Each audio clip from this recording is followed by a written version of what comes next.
Di mana ada Anies Baswedan, di situ tak ada NU. Karena secara madhab, secara kultur Nggak ini ketemu. berbeda, ini nggak ketemu.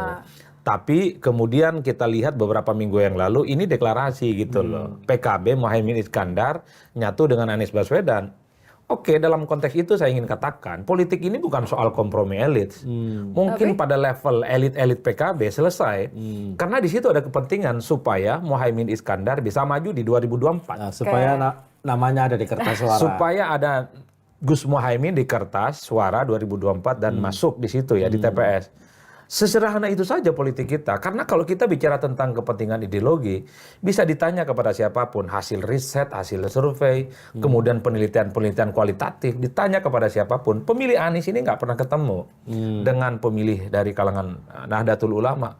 Ini dua mazhab yang menurut saya agak sulit untuk disatukan. Coba bisa bayangkan, pemilih-pemilih Anies ini kan rata-rata misalnya nih agak mempersoalkan soal takziah, tahlilan, kekuburan, kunut dan gak kunut. Nahdlin bagi itu menjadi inherent dari ibadahnya. Ini yang saya bilang bahwa politik di kita, koalisi per hari ini tidak berbasiskan pada nilai, tidak diiriskan pada satu kepentingan politik ideologi itu. Tapi lebih pragmatis tadi. Tapi pragmatis, yang penting bisa maju, ada tiket, selesai. Oleh karena itu kalau kita ngecek rata-rata sampai saat ini di kalangan Nahdlin itu bergemuruh masih diskusinya kok.